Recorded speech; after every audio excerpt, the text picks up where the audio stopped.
Je fus Robinson Crusoe. Je m'appelle Robert Crusoe.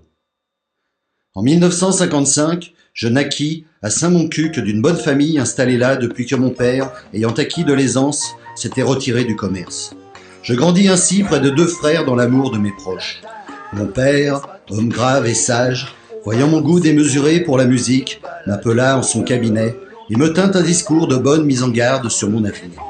Il me démontra comment je courrais à ma ruine, à suivre les desseins qu'il me supposait entretenir, et comment, en suivant une voie médiocre, j'aurais l'assurance de ma fortune et d'une vie d'aisance et de plaisir, sans être troublé par l'orgueil, le luxe, la vanité et l'ambition. Je fus sincèrement touché de cette exhortation. Je résolus donc de ne plus penser au métier d'artiste, mais à m'établir selon le désir de mon père. Hélas, en peu de jours, tout cela s'évanouit. Aussi, quand l'occasion vint de suivre des baladins, comme j'étais né pour être mon propre destructeur, il me fut impossible de résister à cette tentation. Je l'ai suivi. Ainsi débuta une vie de turpitude. Je sombrai inexorablement dans la précarité.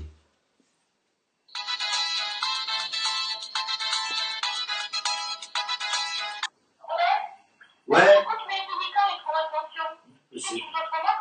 C'est 2 mois. C'est 2 mois. Ouais. Et tu sais, j'ai trouvé du travail. J'ai trouvé du travail. Je te dis, tu m'écoutes, oui? Ah, il m'énerve avec ces. Je te ferai remarquer. Oh, j'ai plus envie de dire. France Inter, c'est le 7-9, il est 8h.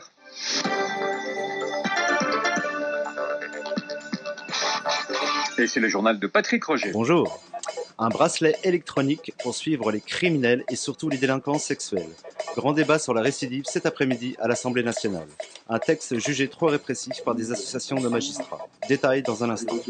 La diplomatie française secouée par le scandale irakien pétrole contre nourriture. L'ancien ambassadeur Jean-Bernard Mérimée de Courcelles, placé en garde à vue, doit être présenté au juge Courroy. Enfin, une agression odieuse contre un convoyeur de fonds. Il effectua le transport banalisé d'une parure de diamants, émeraudes et rubis, assurée pour une valeur de 13 millions d'euros, dans une mallette attachée à son poignet. Les malfaiteurs, qui étaient deux, lui ont sectionné la main avec une hache avant de s'enfuir en moto avec leur butin. Cela s'est passé hier matin à Montpellier. La police pense que les gangsters étaient bien renseignés et privilégie la piste du grand banditisme. France Inter.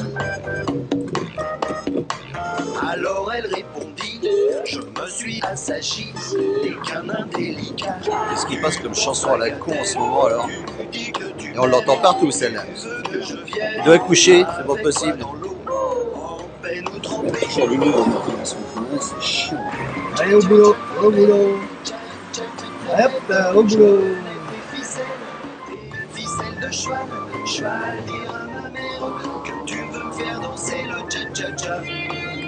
E5, ANPE.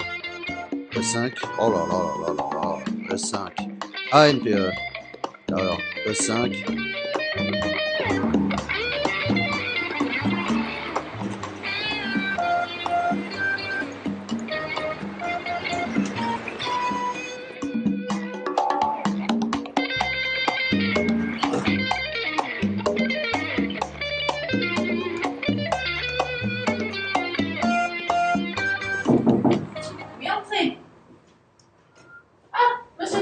Bonjour. Bonjour, monsieur Crusoe. Asseyez-vous. Question. Je vous ai remarqué que vous êtes en retard. Alors, monsieur Crusoe. Donc, monsieur Crusoe, mais on vous connaît depuis 5 ans, monsieur Crusoe. Déjà 5 ans? Oui, c'est ça. Oui, d'accord. Alors, vous avez 48 ans, donc. C'est bien ça? Oui, c'est ça. Donc, vous êtes sans qualification professionnelle? Écoutez, monsieur Crusoe, j'ai une bonne nouvelle pour vous. Vous êtes prêt à vous déplacer? Oui. Vous possédez un véhicule? Oui. Donc, vous parlez anglais? You speak English? Oui, yes, madame. Ok, mais c'est parfait. Alors voilà, j'ai une adresse à vous communiquer. Donc il s'agit de Monsieur Ketforst. Alors je vais vous donner un petit peu les coordonnées. Donc Monsieur Ketforst, il est antiquaire et il recherche un coursier de grande distance. Voilà, on souhaite bien rémunéré. Eh ben, je vous souhaite bon courage. Merci, Puis, Jean. voilà, Merci, je vous laisse. Merci. Au revoir. Merci, je vais y aller. Merci, au revoir. Bonjour Monsieur Crusoe, vous êtes en retard, je vous fais remarquer. Eh ben, je vous fais remarquer que vous me faites chier.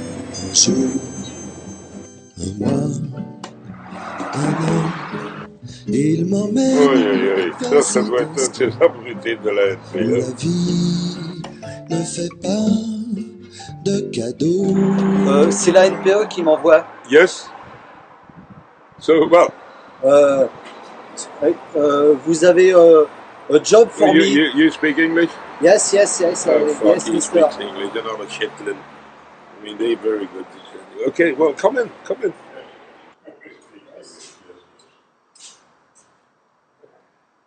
Let's go to my office, okay? Yes. Yes. So you speak English, eh? Yes. Yes. Yes, Yes. Yes, Mister. Yeah, because I asked for a stupid cunt that speaks English. Yes. Yes. Yes, This one is very good. I do it. You do it, okay. They always say they speak English when they jammy like him. Eh? Yes. Yes. Okay, well, I need somebody to bring this stuff to a company in Belgium, Yes. in Antwerp. You know Antwerp? No. No? Yes? Yes. Yeah, Antwerp. Antwerpen. Ah. Anvers. Anvers. Anvers. Oui, Anvers. je connais, ouais, Anvers, c'est en Okay. Belgique. But I don't want you to take the highway. It's $1,000 a day for 1 day. Okay. You- Okay, Mister. Right. You take this road and not another one. Okay. Okay. You got everything. But may I have one avance? May I have one because Yes. your money and pay up. And no money. No money. Okay. Okay. Wait. I don't have money. No. And I need. Yes. Yes, you.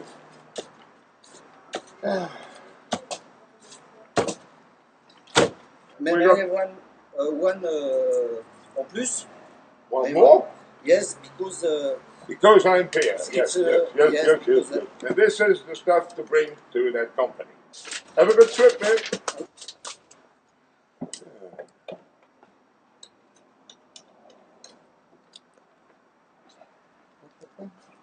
Hallo Tisch? Oui, j'en ai trouvé un bon de ces ici. Oui, c'est un peu du style tonton, pourquoi tu touches? Oui. Alors, il va passer la frontière à Arlon, hein, pas par l'autoroute, hein, par la route nationale. Et, eh bien, vous vous occupez de lui, tu récupères la cam. Et puis, s'il a encore quelques dollars, ne laisse pas traîner non plus. Hein. Allez, au revoir, hein, Tisch. Si je pars à 4 heures du matin, je prends l'autoroute, je suis de retour le soir. Alors ils m'ont trouvé du boulot, c'est con. Ouais. Je passe par le Luxembourg, j'achète le téléphone portable et j'ai $1000. Allez hop, au lit.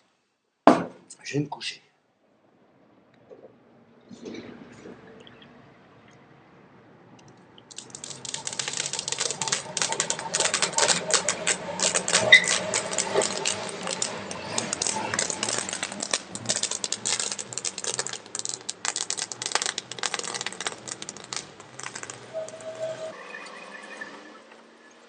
Cette panne fut plus que ma raison ne pouvait en supporter.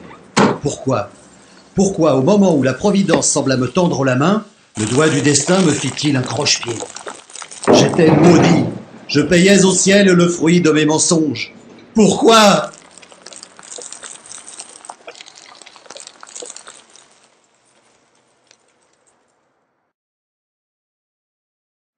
Je suis à peu près d'opinion que je demeurais là tout le jour, toute la nuit suivante et une partie du surlendemain. Car autrement, comment j'aurais pu oublier une journée dans mon calcul des jours de la semaine, ainsi que je le reconnus quelques années après?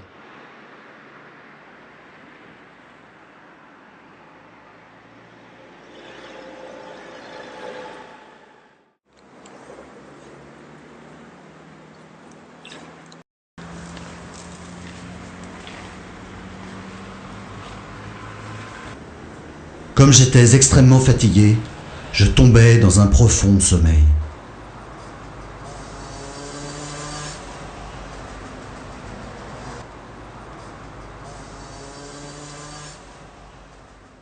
Je ne m'éveillais que le lendemain vers 3 heures de l'après-midi, autant que j'en pus juger par le soleil.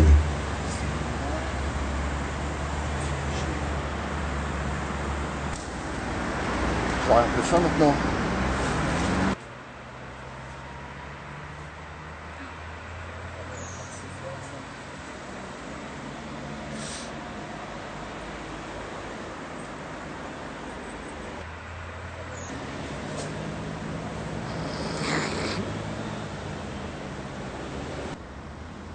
J'étais alors à terre en sûreté sur la rive.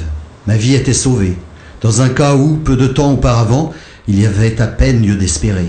Mais diantre, que ces premiers fruits furent mauvais.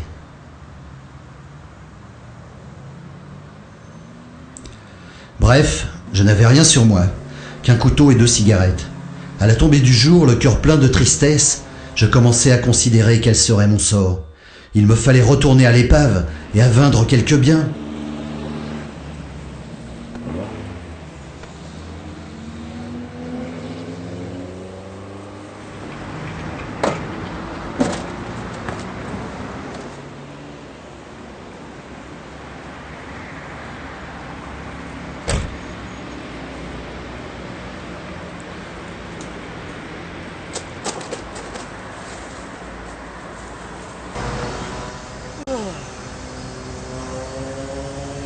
Était-ce vraiment une île?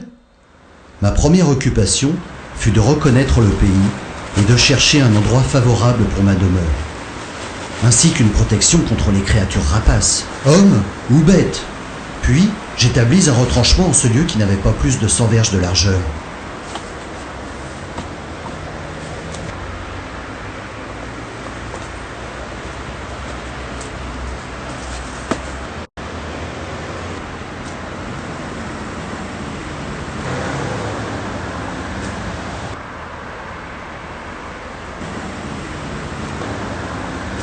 Cette besogne terminée, j'inspectais l'objet qui m'avait conduit là et dont j'avais utilisé la précieuse ficelle. Précieuse, précieuse, comme je le saurais en son temps et lieu. Qu'est-ce qu'il a bien pu me faire porter en Belgique, ce con-là?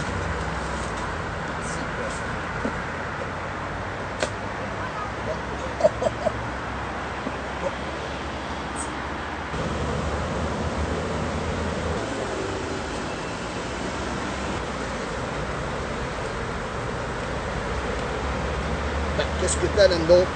Qu'est-ce que t'as bouffé, mon coco? T'inquiète pas, là, c'est juste une petite opération. Je vais voir ce que t'as bouffé. Ah merde alors! Il effectua le transport banalisé d'une parure de diamants, émeraudes et rubis, assuré pour une valeur de 13 millions d'euros, dans une mallette attachée à son poignet. Les malfaiteurs, qui étaient 2, lui ont sectionné la main avec une hache avant de s'enfuir en moto avec leur butin. Cela s'est passé hier matin à Montpellier. La police pense que les gangsters étaient bien renseignés et privilégient la piste du grand banditisme. Je réalisais qu'Isidore Ketdorst était un pirate, qu'il avait voulu m'utiliser à un commerce condamnable. J'enfouis ces pierreries qui avaient à mes yeux moins de valeur qu'un rouleau de fil de fer. J'étais éloigné de la perversité du monde. Que de fois nous sommes merveilleusement délivrés sans en rien savoir.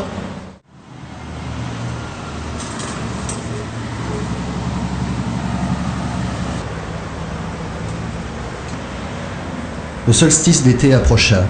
Je souffris beaucoup de la chaleur.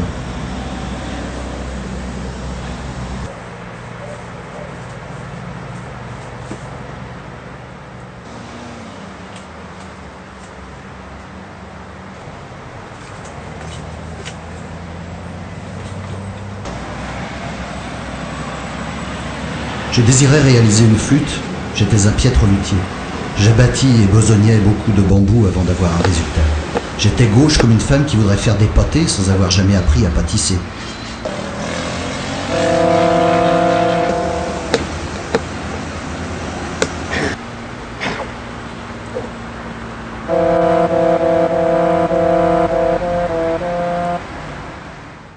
Le tabac vint à manquer.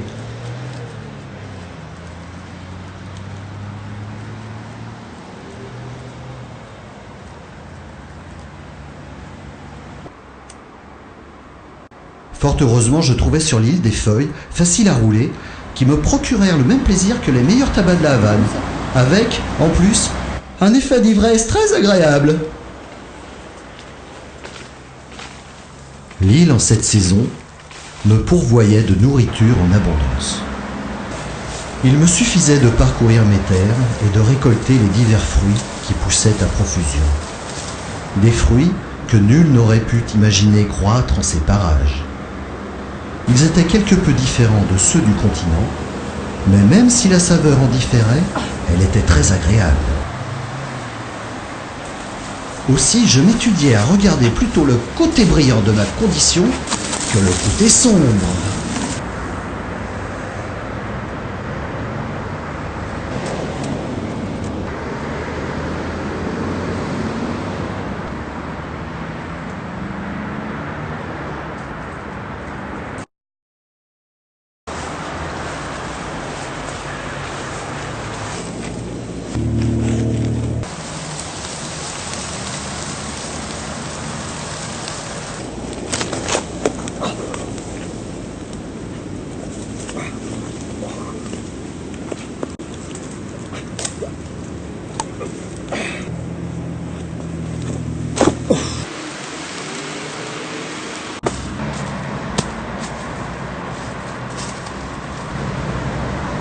Les épluchures, ton coco.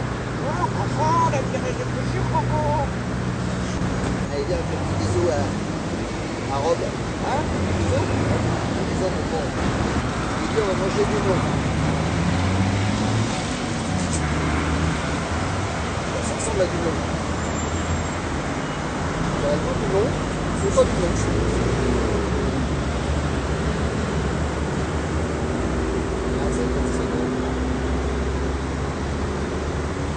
Regardez, je leur planterai. Oh, oui, c'est plus sûr qu'on mieux la planter. Ah oui, Coco. Puis l'automne vint, avec sa cohorte de champignons. Certains délicieux, d'autres moins, d'autres effroyables.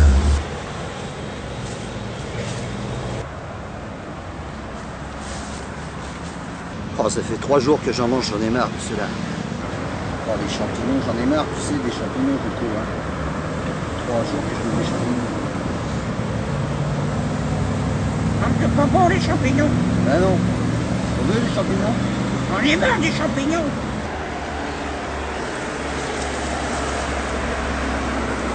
L'envie de changer de menu faillit causer ma perte. Après avoir mangé ce que j'appelais omelette, je fus derechef fort malade. Je me trouvais si affaibli que je ne pus à peine me porter. Le désordre de mes esprits, l'horreur de mourir dans un si déplorable état, me faisait des vapeurs au cerveau. Je fus atteint de ténesme.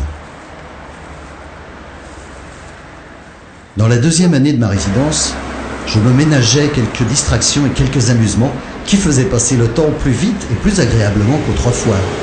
Coco. Oui. J'ai joué un petit air d'harmonica. J'aime bien l'harmonica. Allez, bouge pas, je te pose là. Hein.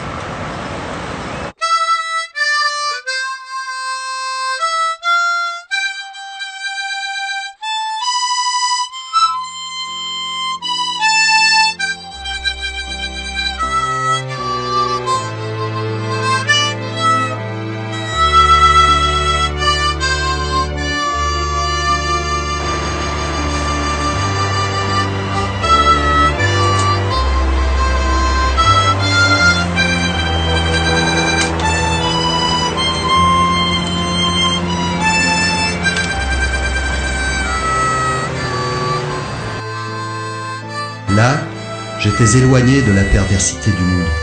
Je ne convoitais rien, car j'avais alors tout ce dont j'étais capable de jouir. J'étais seigneur de tout mon territoire. Je pouvais, s'il me plaisait, m'appeler roi ou empereur de toute cette contrée rangée sous ma puissance.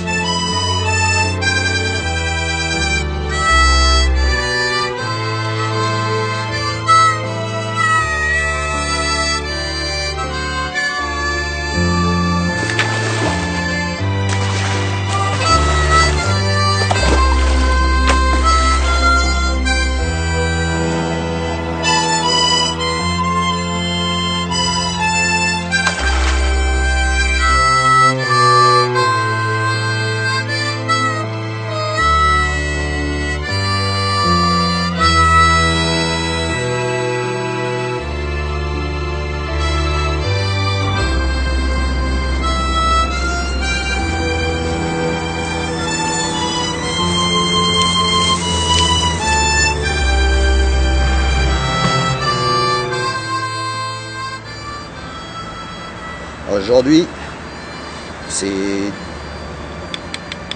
dimanche. Voilà.